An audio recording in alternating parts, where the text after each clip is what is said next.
So my niece, she was on a school bus. She was 9 years old, I believe, at the time, 9 or 10. And there was a boy on the bus. He pushed my niece. He hit her. So my nephew shows up, and I thank God he didn't have the deep Chung blood, as we call it, because it would have been really bad. You hit a girl, there's no negotiation. That's where we're raised. You hit our sister, you're gonna get it. My nephew, love him, man. He was very mature. Said to the kid, "You don't hit girls. That's unacceptable. I'm gonna tell your mom, your dad, and I'm telling the teachers." That's all he said. Well, I didn't know that translated into "I'm gonna kill you." Get a phone call finding out that the police want to talk to my nephew because he threatened death on this little boy. And I wanted to believe my nephew 100%, but I put myself in his shoes and I'm like, I probably would have threatened the kid. That's just who I am, man. You're not messing with my sister. But he looked me in the eye and he said, "Uncle Rod, I didn't say that. This is what I said." And I could see, because he knows, don't lie to me. You want to lie to anyone else, you're not lying to Uncle Rod. And I believed him. So the next day, the principal wanted to hold a meeting. And the parents were all upset. Police are called, everyone's involved. But I'm going to tell you this, good on the kid. He admitted to lying. So I give him that. Anyways, the meeting still took place because the police want to caution my nephew for putting himself in those situations. So I sat there.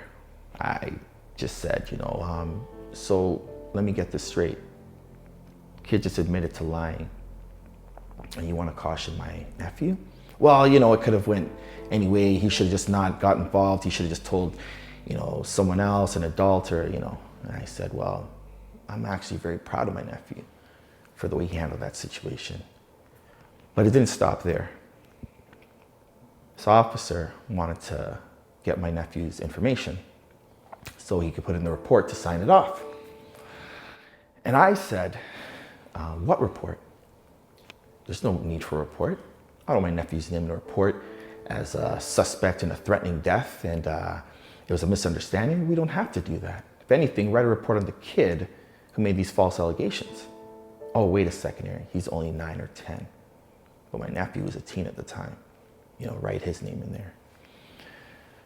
The school didn't say much during this meeting. And what I'm saying is, put yourself as a parent. That could have gone so south, so bad, because you have a duty and obligation to make them understand what's right and wrong. Anyways, I put my foot down. And well, let's just say that, with everything I know, everything I've experienced, the officer saw it my way after. And I thanked him and appreciate his understanding to know that you're not putting my nephew's name in any reports. Again, a situation that happened during a school transition on a bus, and I don't blame the principal or the teachers that were involved that were made aware of the situation, but I wanted to say that you're still responsible for our kids. You're entrusted with them. And had I not been able to take the time, because not everyone could take the time out to go to a school meeting, you got to know that at the end of the day, you're not neutral. No, you are the parents now. You're playing that role, and just protect our kids the way that you want to be, see your kids protected. So that's the reason why I wanted to say some of that. It's a situation that could have, led my nephew down a really bad path, and not trusting not only of the judicial system or the policing system, but the school system. So again, I advocate for what is right. Even if it means at the end of the day that you may look at me, differently because I'm not per se on your side. I'm on the side of right, especially for these kids. I already know, what it's like, to be, mistreated and things like that. You couldn't even imagine being black with the last name Chung. I mean, that's a whole story in its own. I look back, I tried to pull stunts against my parents growing up, And they were always 10, 20 steps ahead of me. I'm a parent now.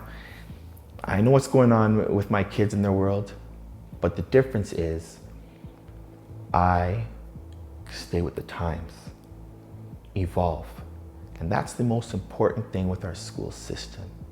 You've got to move with the times and understand that it's not just about what you may think is right or wrong. It's understanding diversity, cultural, where someone's coming from, mental health.